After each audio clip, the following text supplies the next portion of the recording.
boa noite. Meu nome é Zé Costa Silva e aqui é o Jogo do Poder. Essa noite nós vamos falar de política, mas nós vamos falar de política através da visão do jovem. Nós vamos conversar com o Lucas Moreno, que é presidente da Juventude dos Democratas da Bahia. Lucas, é um prazer tê-lo aqui com a gente. Prazer todo meu, Zilan, estar falando com esse público do programa Jogo do Poder aqui da TV CNT. Estou à disposição para conversar um pouco sobre juventude e sobre política.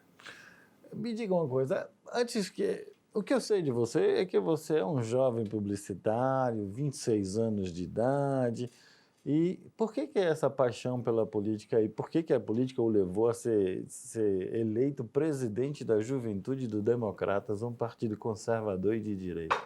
Então, Zilan, eu desde pequeno, com 4, 5, 6 anos, já gostava de política. Acompanhava na televisão os programas eleitorais, acompanhava os programas do senador ACM, de César Borges, de Paulo Souto, e aquilo me encantava. E ali naquele momento tinha dúvida se o encantamento era pela política ou sobre o marketing político em si. Então eu decidi estudar publicidade e propaganda, então entrei na faculdade com 17 anos, me formei com 21 anos como publicitário na Unifax, e aí entrei na cena, né, do trabalho político através dessa esfera que é a comunicação. Então, a partir desse momento, eu despertei esse olhar para o gosto para a política em si. Então já estava ali no meio político trabalhando nos bastidores, mas por uma questão de coincidência ou de destino, não sei, fui eleito vice-presidente da Juventude. O presidente teve que se afastar para ir para uma missão em Brasília, né, o Bruno Alves, e eu acabei ficando, né, como presidente da Juventude Democratas da Bahia ali no final de 2016. Em 2019 fui reeleito como presidente da Juventude Democratas da Bahia. O Democratas ele sempre me encantou. É um partido que é originário no partido da Frente Liberal, né? Então sempre ofereceu para o país grandes quadros como Marco Maciel, como o próprio senador Antônio Carlos Magalhães, como a figura do ex-deputado, do deputado Luiz Eduardo Magalhães, já falecido, mas também sempre foi uma referência para mim nessa questão política. Então um partido que sempre defendeu a liberdade, que sempre defendeu a democracia, e nesse momento onde os extremos são extremamente, que polarizam esse processo eleitoral no país, o Democratas é um partido que vem numa visão hoje de centro-direita, mas que tem uma questão muito ligada ao diálogo. É esse tipo de política que eu acredito, é a política do diálogo, da conversa, da construção coletiva. Eu acho que é isso que o Democratas oferece tanto no Congresso Nacional com os seus representantes, tanto nas gestões que ele administra, como a Prefeitura de Curitiba, como administrou o governo de Sergipe, como administrou o governo da Bahia, como administra a Prefeitura de Salvador, como administra outros estados no país, né, como Goiás, como Mato Grosso. Então são estados que demonstram para o país o estilo democrata de governar e de administrar. E que estilo seria esse, na sua opinião? É um partido que hoje ele toma as decisões ouvindo. Então, essa linha de ouvir é o que a gente conduz dentro da juventude e que a gente conduz também dentro do partido. Hoje, Salvador, por exemplo, tem o maior programa de escuta popular no país. Esse ouvindo assim é uma coisa, até que eu ouvi umas declarações de Rodrigo Maia dizendo que ele tomou determinadas decisões, falando do presidente ACM Neto, sem ouvi-lo. Isso aconteceu mesmo? Rodrigo Maia é uma figura que foi importante dentro do partido, mas ele tomou uma linha de isolamento total dentro do Democratas. Ele, no Rio de Janeiro, ele é deputado ali solo, era deputado solo, ele e o César Maia. Dentro do partido se tornou uma voz dissidente. Você vê que no partido apenas quem acompanhou ele foi o Eduardo Paes, mas na verdade o Rodrigo que acompanhou o Eduardo Paes, porque o Eduardo Paes foi o primeiro a sair do Democratas nesse momento aí de dissidência desse bloco do Rio de Janeiro. Mas não houve outro abalo como aconteceu no Rio de Janeiro e em outros estados. E os deputados acompanharam o presidente ACM Neto, os mandatos no executivo, como Goiás, Mato Grosso, aqui em Salvador, acompanharam o presidente nacional ACM Neto. Então, se eu não tivesse tido esse diálogo, talvez outros membros do partido iriam acompanhar o Rodrigo e não iriam apoiar ACM Neto, porque a expulsão de Rodrigo Maia foi uma decisão provocada, por exemplo, pelo deputado Efraim Filho, que é da Paraíba, né? Então, não é uma questão aqui de bairrismo, né? Não foi um deputado baiano que provocou isso, foi um deputado da Paraíba que provocou essa expulsão através das declarações que o Rodrigo Maia fez, provocando a sua expulsão, né, para manter ali a questão do mandato dele. Ele foi expulso, então ele não poderia ter o mandato questionado na justiça. Agora, o que eu achei bastante interessante sua explicação e tal, demonstra um domínio e o conhecimento das coisas que estão acontecendo na política, mas o que me vem à cabeça é como é que um jovem escolhe ser de um partido de direita. Porque o jovem normalmente é um revolucionário, O jovem é um ser é um, revolucionário. é um empurrador dos limites para que a sociedade avance. Faz parte da juventude, assim. Como é que um jovem vira conservador Não de sou conservador, de sou centro-direita? liberal, um liberal de centro-direita, Veja tenho bem, as minhas convicções. liberal, vamos definir para o nosso público entender o que é que você chama de liberal. Porque do liberalismo nada mais é do que a liberdade econômica. E também as liberdades individuais, né? Eu acho que prioritariamente as liberdades individuais. Sim, mas Né? então me diga, eu expliquei o que é que você chama de liberalismo e por que é que você escolheu Pronto. esse caminho. Hoje, como você falou, o jovem é um ser revolucionário, né, na sua essência, mas ele também é um ser libertário. Então, a esquerda ela tem uma questão de defender muito mais os conglomerados de minorias e o liberalismo ele traz essa vertente da liberdade do indivíduo, né, de ser como ele é, mas não ter castas dominantes dentro desse processo. A gente não pode achar que as minorias, seja raciais, seja de ideologias de gênero, tem uma questão de dominação. Não. O liberalismo é você ter essa identidade afirmada, né, como ser e fazer essas provocações na visão do indivíduo, não na visão de grupos. Então, quando você tem essa diferenciação, facilita distinguir esses termos. Mas você consegue enxergar que os grupos minoritários têm certa dificuldade de atingir direitos e garantias numa sociedade como a nossa. 100%, 100%. E isso parte do pressuposto, principalmente, de equidade, né? Quando a gente fala sobre essas dificuldades raciais, dessas dificuldades que a sociedade impõe a quem tem gêneros que não são definidos, né? Hoje a gente trabalha frentes de gêneros diversas, né? O LGBTQIA+, tem uma diversidade muito grande. Então, quando você trabalha essas questões e dando autonomia para que cada uma delas seja o que são, o que é o fundamental dentro da sociedade. Do que eu entendi, você está me dizendo que o pensamento da esquerda e o seu pensamento representando o que supostamente seria o pensamento mais conservador de direita, ambos pressupõem a liberdade do indivíduo para ser quem ele é e fazer o que ele quiser.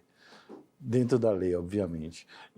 Mas a sua proposta é um pouco diferente. Do ponto de vista de esquerda, você entende que eles trabalham coletivamente e do ponto de vista da direita, você trabalha individualmente, é isso? Perfeito.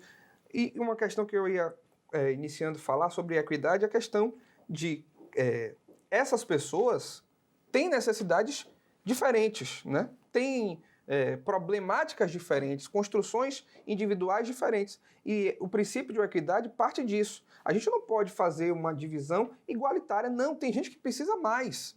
E esse pressuposto é o que eu acredito também.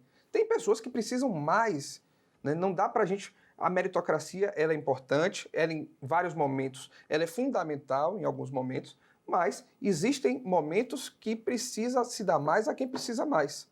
Então, essas atenções especiais que precisam ser dadas. Eu acredito muito nisso. Eu sou, como eu já te falei, um social de centro-direita, que acredito nas liberdades individuais. Você quase escapou social-democracia. Não. Mas eu vou lhe provocar com esse negócio agora, que esse ato falho não é tão simples. Mas depois, um jogo mental. Depois dessas mensagens comerciais aqui no Jogo do Poder, voltamos já já.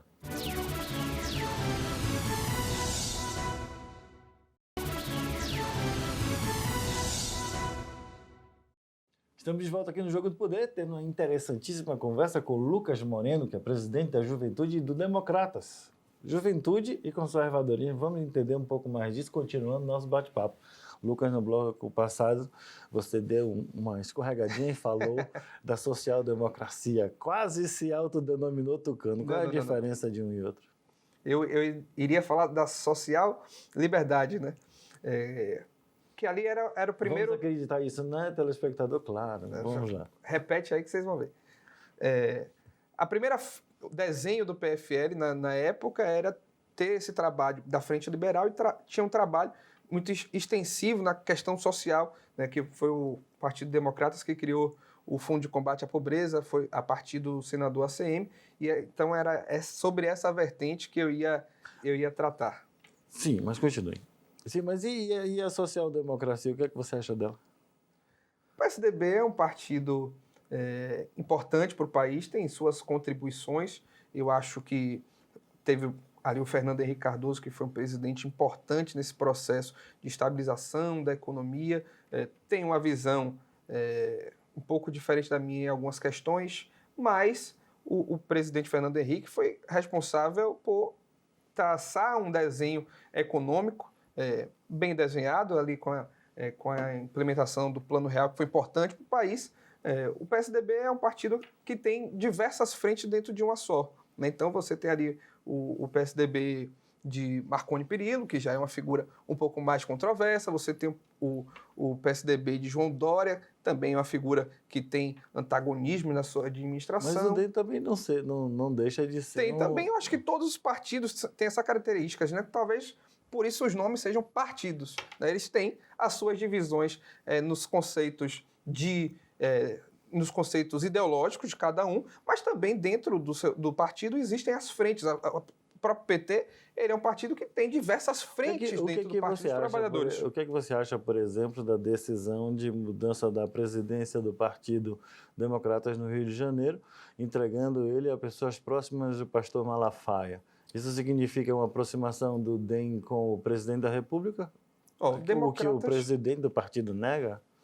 E o próprio presidente da República nega, né? Negou hoje, na declaração, falou que há 8 meses não conversa nada com o presidente nacional, ACM Neto.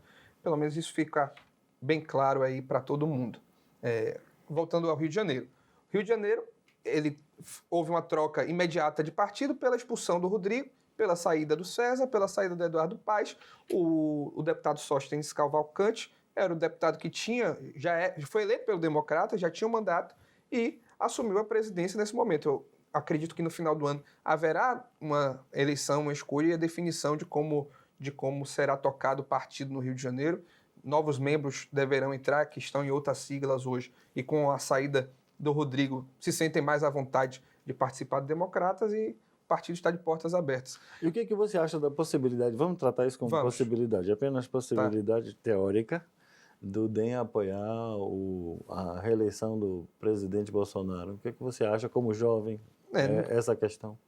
Eu tenho dito muitas vezes, já em algumas outras entrevistas, que o Democratas ele tem contribuído com alguns nomes no governo Bolsonaro, escolhas pessoais do presidente, não por escolhas do partido, não por indicação do partido, foram escolhas pessoais.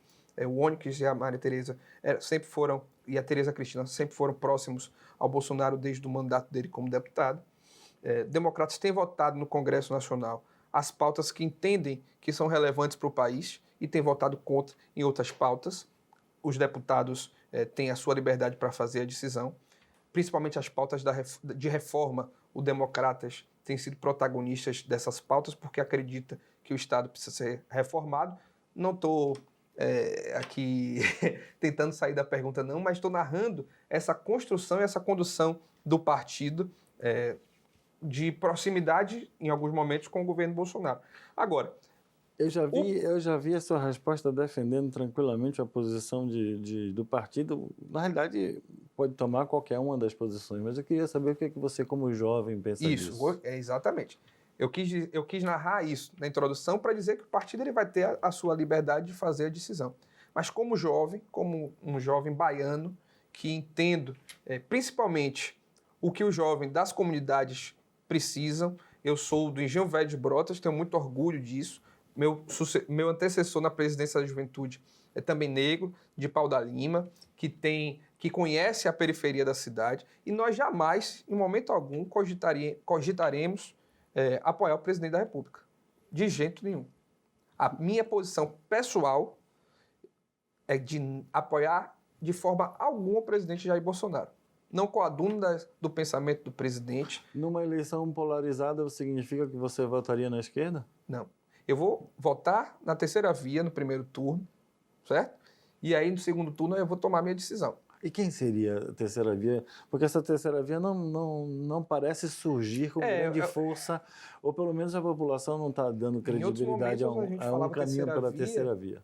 Em outros momentos do jogo político brasileiro, a gente falava terceira via e tinha um nome consolidado que facilitava esse processo, né? Em algum momento foi a Marina Silva, em outro momento foi o Eduardo Campos, em outro momento despontou o Ciro Gomes, e hoje eu entendo também que o campo da terceira via está muito dividido. Eu levantaria 3 nomes que eu acho que têm potencialidade, 4 de fazer esse enfrentamento, 2 do meu partido. São Rodrigo Pacheco e o ex-ministro Luiz Henrique Mandetta. Rodrigo Pacheco, presidente do Senado Federal, mineiro, está fazendo um grande trabalho no Senado. Mandetta fez um grande trabalho, mas a percentagem dele, me parece que a última pesquisa foi de 4%. Então, assim, não chega a 4, oscila em 6, mas o nível de conhecimento dele é muito baixo. Então, ele tem um potencial de crescimento muito grande. Então, esse dado, para mim, é animador, né? Ele é conhecido por 30% a 40% da população e mesmo nesse universo ele consegue despontar com 4%, 6%. Outro quadro democratas, eu tenho certeza que em outras eleições, com nível de conhecimento maior, não conseguiriam atingir essa pontuação. Então, nesse momento Mas você acha, por exemplo, que Pacheco, que era o outro nome que você falou, teria condições para esse enfrentamento, uma vez que ele assumiu a presidência com apoio de Bolsonaro, inclusive? O Rodrigo, ele tem ali... Foi quase candidato único ali no Senado Federal, né? Então, todas as frentes apoiaram o Rodrigo, praticamente. Eu acredito que ele, tendo um processo de protagonismo na condução do Senado Federal até o final do ano, ele pode se tornar... Não foi candidato único porque teve o candidato de Rodrigo Maia e teve também o grande esforço que ele fez para... Ele se sentiu traído, por isso que saiu dessa corrida, não foi? Quem? Lá da presidência do Não, ele foi no Congresso, né, na Câmara. Né? Estou falando do Senado, o Senado não foi...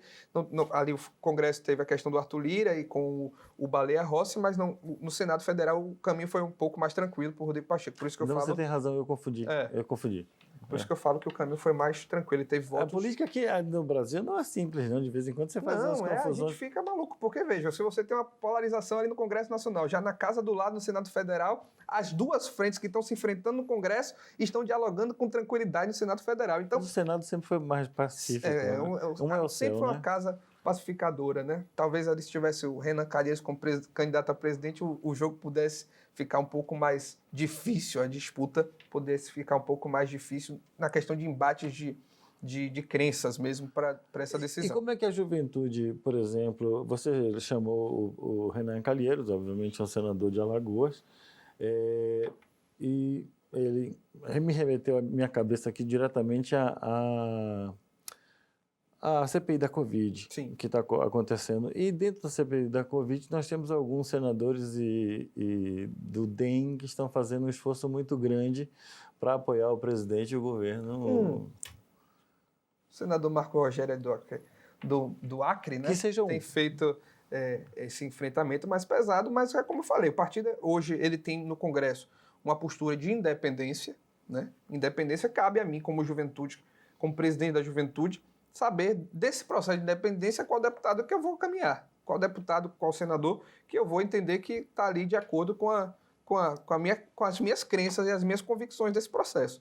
Eu tenho orgulho de ser presidente da Juventude Democratas da Bahia, eu tenho muito orgulho da condução do presidente nacional do meu partido, que tem falado francamente as convicções dele dentro desse jogo do poder, né? Como diz o nome do programa, dentro do jogo do poder, a Semineto ele tem se posicionado muito claramente com as suas convicções, as suas retaliações momentâneas ali contra o presidente, as suas posições firmes contra o petismo. Então, esse processo, eu tenho dentro do meu partido a Escola Baiana. E a Escola Baiana não vou abrir mão. E eu quero entender o que é que significa essa Escola Baiana, mas eu quero falar isso no próximo bloco, pode ser que você leve mais tempo para me explicar o que é. Voltamos aqui no Jogo do Poder, falando com o Lucas Moreno, presidente da Juventude do DEM. Voltamos já já.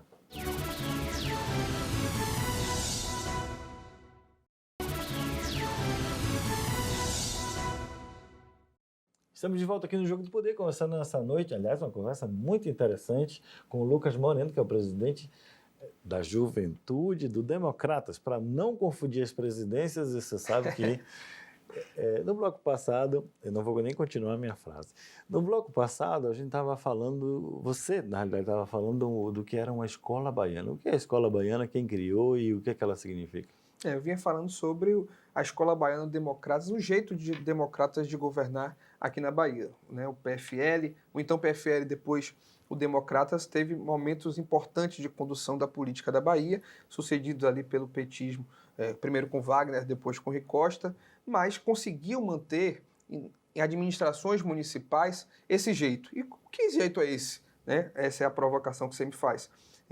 Democratas, mesmo tendo sido considerado por muito tempo um partido de direita, em alguns momentos até de extrema direita, né, quando não existiam outros partidos que surgiram depois dessa ampliação do número de partidos. Deixar bem claro uma coisa aqui para o nosso telespectador: Democratas não é de extrema direita. De jeito nenhum. Para deixar isso bem claro. Bem claro. Sim, mas continue. Em alguns momentos teve essa questão das conduções ali mais ligadas à direita, e quando fez essa polarização aqui na Bahia com o petismo, ficou uma visão para a sociedade que a esquerda e o PT, que representa a esquerda, eram partidos mais ligados a questões sociais, e o Democratas mais a questões econômicas, que tinha quase uma aversão aos programas sociais. Você fala como se tivessem duas pessoas, como se fosse assim, dois campos completamente diversos. E nós temos um exemplo muito recente, que é o período de pandemia, que tanto o prefeito quanto o governador, partidos distintos, trabalharam em conjunto e fizeram um trabalho maravilhoso, os dois. Veja, o que eu vinha falando era o seguinte: para a sociedade ficou essa visão que, na esquerda e representada pelo petismo, eram ligadas às questões sociais, e que a direita, representada naquele momento pelo Democratas, era um partido que tinha foco nas questões econômicas, mas que deixava de lado as questões sociais. Então, justamente é isso que eu falo sobre a escola baiana ali do Democrata de administrar. O Democrata de Assemineto, o Democrata de Bruno Reis, o Democrata de Arinaldo em Camaçari, o Democrata de José Ronaldo em Feira de Santana, eles mostraram, né? Naquele momento ali em 2012, por exemplo, a Assemineto falava muito firme e tinha até uma dúvida muito grande da sociedade, que ele falava que Salvador poderia andar com suas próprias pernas. Repetiu isso durante uma campanha inteira, uma campanha ainda ali naquela época de 90 dias, então foram 90 dias dizendo isso, e criou na sociedade assim uma dúvida, né? Será que Salvador, quebrada, falida do jeito que estava, tinha condições de andar com suas próprias pernas? E Salvador foi revolucionada, né, por Assemineto. Em 8 anos de administração, foi escolhido 8 vezes como melhor prefeito do Brasil. Você é bom, rapaz. Você faz uma propaganda danada, mas eu lhe perguntei como é que foi o trabalho dos dois juntos. Aquele trabalho porque bonito. A primeira pergunta foi sobre a escola baiana. Então, sim, eu sei, mas eu acho que a gente já... entendeu? Então, esse modelo de administração dessa escola se refletiu nesse momento de pandemia que o mundo não estava preparado para isso, né? Então, eu vinha falando no primeiro bloco, falei bastante sobre diálogo, e foi justamente sobre essa escola baiana implementou durante a pandemia, no momento mais crítico aí da sociedade dos últimos anos, principalmente foi o momento mais crítico que eu vivi, né, durante a minha vida. Não esperava, e estar na administração pública acompanhando isso de perto em alguns momentos foi desesperador, e a posição do governador foi muito boa, e a posição dos prefeitos também foram muito boas. Ele teve ali uma rusga com Mata de São João, pontual, governador, uma rusga ali com o Colbert Martins, muito pontual, porque a necessidade era muito maior do que a briga política. Nesse sentido aí que houve essa colaboração, e a gente percebeu claramente que, independente dos lados, quando há boa administração, Perfeito. Aí estamos falando que, teoricamente, vamos dar nota igual para os dois, tá certo? Como é que nesse mundo polarizado, com a experiência de... Eu não dou nota igual para os dois não, mas... Sim, claro. Eu sei que você não dá. Eu estou lhe dando essa nota porque eu não quero fazer nenhuma preferência para um outro aqui no programa. Numa situação tão polarizada como essa, como é que a juventude, seja ela de direita ou esquerda, pode participar desse processo? Sobretudo, a mobilização de uma juventude de direita, quando é mais comum se ver a juventude de esquerda participando mais, querendo revolução e etc. Como é que isso pode acontecer? Os movimentos políticos ali, que quando na efervescência democrática, ali no processo de reformas e de diretas do país, eles foram liderados massificamente por juventudes, naquele momento ali, apartidárias, né? Então, tinham grandes movimentos representando os jovens, como a UNE, né? A UNE foi um movimento muito forte. Nesse momento em que esses movimentos são enfraquecidos, se fortalecem as frentes partidárias políticas. Então, a juventude do PT, a juventude do PCdoB, né, que é a JS, muito famosa, criaram protagonismo nesse processo. E aí a juventude do partido de centro e de direita precisaram se reinventar, precisaram surgir para depois se reinventar, né? Então, eu tenho muitos amigos hoje na juventude do PT, tenho muitos amigos na juventude, na UJS, que é a juventude do PSDB, tenho também. A gente tem conversado, a gente tem dialogado. A gente, assim como os nossos líderes se uniram no processo de pandemia, a gente também teve que se unir. Trabalhos sociais fizemos em conjunto, né? É muito importante, foi muito importante. Esse aprendizado da pandemia foi muito importante, né? A pandemia, ela ainda está aí, mas no pico, no auge dela, ela deixou um legado. Ela deixou um aprendizado, né? O diálogo. Baixe a bola, vá conversar, porque sozinho ninguém vai resolver esse problema. Mas aí nós temos uma cultura, ou pelo menos o seguinte, 16 anos. 16 anos é quase uma geração, talvez a gente possa falar claramente uma geração inteira acostumada com o governo de esquerda, do PT, com os valores. Você acha que existe potencial para fazer uma mudança para a direita nas próximas eleições? Houve uma ruptura, né, do PFL para o PT. E eu acredito que a sociedade também vai saber ver que é o momento de fazer uma ruptura novamente, né? As pessoas se acomodam com o poder, e isso é assustador, né? O comodismo com o poder é o péssimo efeito, né, para a sociedade. Eu acho que quando a gente tem uma vitrine, facilita fazer essa mudança. O PT foi herói lá quando fez uma ruptura muito, muito, muito forte sobre o carlismo, né? Porque não tinha uma vitrine. Não tinha uma vitrine. Hoje, o Democratas tem Salvador como vitrine, tem outras cidades polo como vitrine, né? Nas 50 maiores cidades do estado, o nosso campo político ele tem uma ampla maioria de prefeitos, de gestores no nosso lado. Mas ali, naquele momento, houve uma ruptura sem essa força. E eu acho que chegou o momento de fazer também essa nova ruptura. Mas era o desejo do novo. Isso. Aquela ruptura do passado era o desejo do novo e do desconhecido. Hoje já não é mais uma ruptura para o novo e o desconhecido. Não é para o desconhecido, mas é pelo novo. Mas você vai ter em 2022 Wagner e Neto. Você conhece Wagner, né? Um senhor, mais de 70 anos, candidato novamente ao governo do estado, e você tem um jovem. O jovem, hoje em dia é considerado jovem, né? Ali nas faixas vai ter 45 anos no ano que vem como candidato, que foi testado como legislador, que foi testado como prefeito e que agora vai para uma nova missão.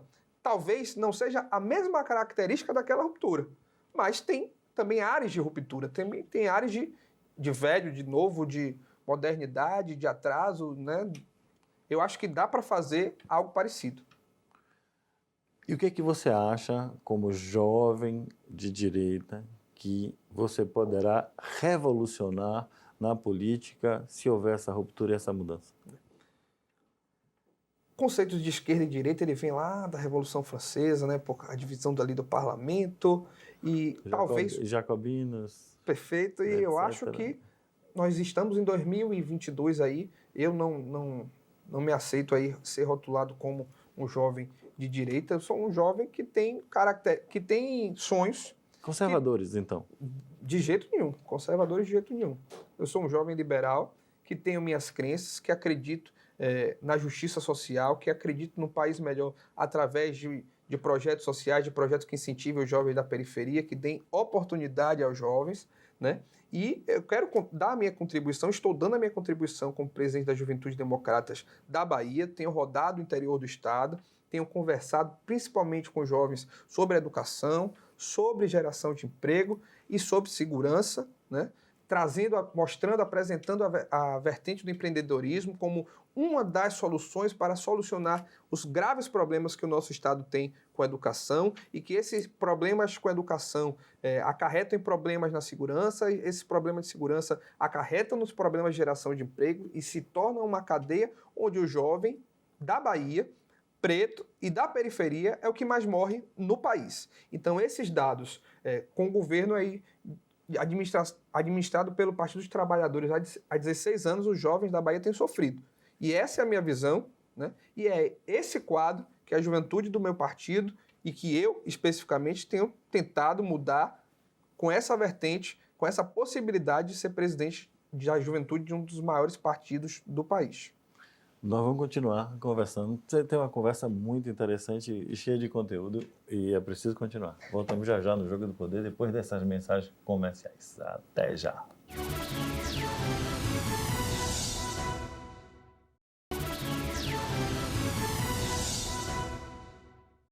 Estamos de volta aqui no Jogo do Poder, conversando nesta noite com o Lucas Moreno, presidente da Juventude do Democratas. Quem está acompanhando o programa sabe que está sendo uma entrevista muito interessante e esclarecedora. Lucas, o que é que você acha do fundo partidário? O fundo partidário ele foi criado ali para tentar resolver um problema que eram as doações das empresas para as campanhas políticas e criaram um outro problema muito maior, que é a falta de controle nesses gastos e a falta de fiscalização nesses gastos, né? Ele, em alguns momentos, corrige algumas distorções, porque, veja, eu sou uma empresa ali de construção civil, e eu vou depositar para a sua campanha. Você ganha a eleição, o que é que eu vou querer em troca? O seu governo, as suas ideias, o que é importante para o país. No mundo de Alice, essa seria o sonho ideal. Essa utopia é que eu acredito também. Mas no jogo político brasileiro, infelizmente, aceitar que as condições impostas pelo doador vão ser essas, é muito difícil. Então você é absolutamente contra o financiamento privado? Sou contra o financiamento privado, sou a favor do financiamento pessoal. Eu acho que eu, como pessoa física, posso sim doar para a sua campanha, com limite, com teto, com controle, com fiscalização. Acredito também que o fundo partidário é importante, mas 4 bilhões, 6 bilhões é uma distorção completa. Mas se você pegar, eu adoro fazer provocações, tá? 6 bilhões divididos por 27 estados. Não é isso? Sim. 7 mil e poucos municípios. Inúmeros candidatos.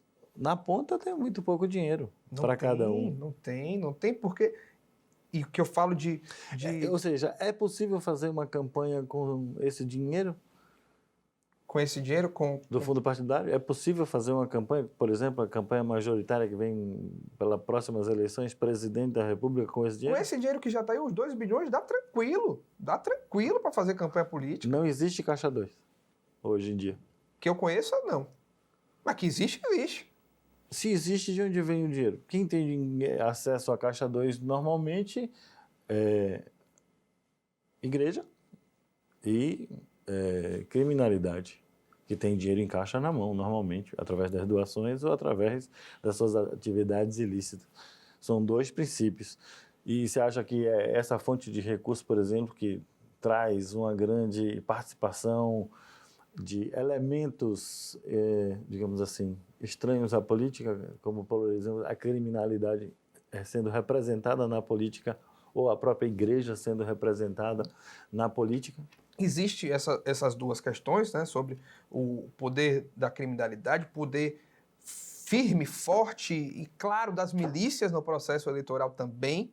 Existe é disso que eu estou falando, eu não queria falar tão claro. Pronto.